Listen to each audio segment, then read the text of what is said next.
Hi,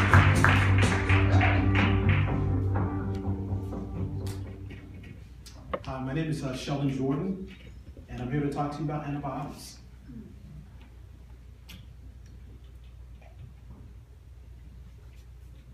MRSA, methicillin-resistant Staphylococcus aureus.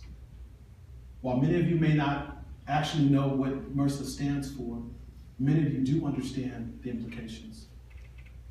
MRSA represents a very basic and simple fact that we are having a very hard time treating even the most basic of infections.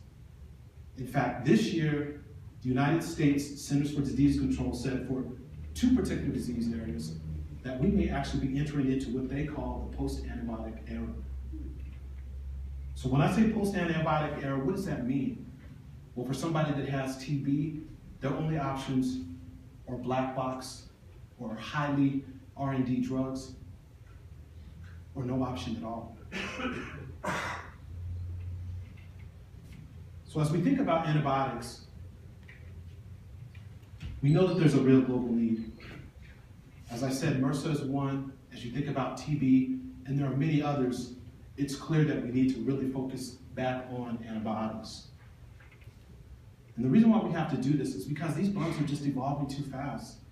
You know, for the better part of 60 or 70 years, Big Pharma was definitely involved in developing new antibiotics. But unfortunately, in the last 30 or so years, drug makers have largely exited the development of vaccines and antibiotics. And so as you look at what has happened in the last 30 years, we went from a high of 16 new drugs entering the market in the early 1980s to just 2 between 2008 and 2012. But there is a real market opportunity. We know that there's a need, especially in developing countries. And for us as a company, obviously we're in, as a business thing, but we can do something that's right as well. So with that said, there's really two opportunities for us to address this antibiotics problem. One, we can choose to invest and start to rebuild the pipeline so that we've got more drugs on the market. Or the second and probably the most compelling opportunity is to revisit the drugs that we already have. And so for us at peptiNEO, we believe that we can actually address both of these opportunities by thinking very smart about the existing portfolio of drugs that are available to doctors and reconfigure them in a way that allows them to, kind of get back into the fight. What people do with antibiotics is hard. Treating some of these diseases are hard. Sometimes it's not just being able to treat something, but you've got to be able to treat it smartly. And so for us, as we think about the future, we also know that there are some very interesting new drugs that are coming onto the market, but we want to think about this time. We want to make sure that we're not developing drugs that are going to allow for these bugs to become resistant right away. And that's the real challenge. And so for that's what peptiNEO is about. And so this is our platform. FlexDex, believe it or not, is based on sugar. Dextran is very well known in the FDA. It's used in many different formulations and many different applications. But what's interesting about this material is that it actually can be configured in a way so that you can deliver drugs. And so as we think about antibiotics, one of the very smart things that you can do for this product is to just control the release of the antibiotic. Do it in a way that you kind of, target the bugs, but do nothing else. So basically trying to minimize the toxic effects that are associated with many of the drugs that we have. And oh, by the way, it's just as an aside, we want to think about and kind of let this kind of drive home. Think about an 8-year-old child that's suffering from cystic fibrosis. This diagnosis was probably diagnosed very early as a child. Parents understand that their children are going to be, under a lifelong chance for infectious disease. There are drugs that are out there. One that comes to mind is vancomycin. It's a great antibiotic, but it has some very detrimental side effects. And so for an example that we believe that we could do with this material is to take that exact same material, deliver it in a way that you still get the same effectiveness of the drug, but yet you work to actually minimize the side effects. And so that's what our platform is intended to do. And so as we also think about the future, it's not just about being able to deliver an antibiotic, it's also about thinking about how you want to deliver it. And so what we've also thought about are, a couple different ways. One, topical, so this is just like the triple antibiotic that you get at Safeway. But there's also things, as I said, when you talk about CF, it's not CF that gets you, it's the infections that go along with it.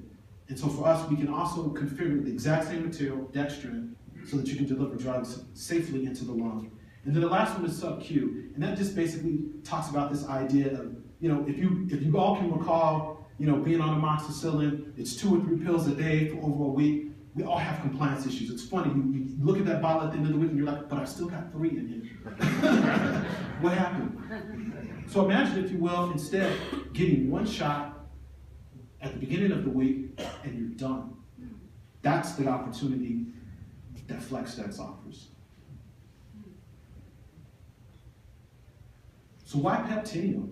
As I said, the biggest opportunity for us is to look at this existing portfolio of antibiotics.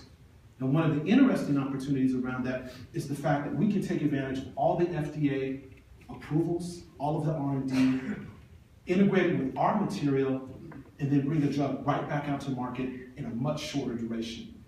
And for those of you that do know, it typically takes about 13 years and $900 million to bring a new drug to market.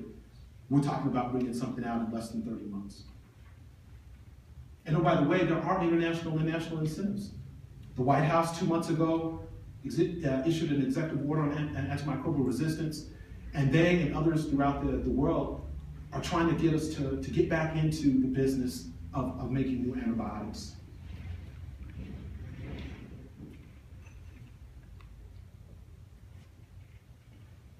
So I want to leave you with this. There's a little bit more to this story. Our FlexDex platform was actually selected for the DARPA Vaccine Challenge. And DARPA, for those of you guys who don't know, are really one of the very innovative arms of the DoD.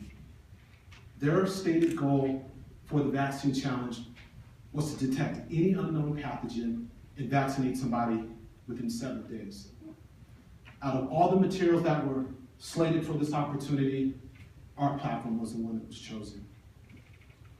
So with that backdrop, and obviously you know where I'm headed with this, Ebola has been in the news for many months. So in July, myself and others on our team started to go and talk to the Army about a shelf program that they had. For those of you that don't know, Ebola is not new. They had a program, over $30 million spent, and 4 or 5 very unique and very compelling vaccine opportunities that were associated with the program. As of yesterday, I can announce that peptiNEO was given 1. The way in which this was able to do that,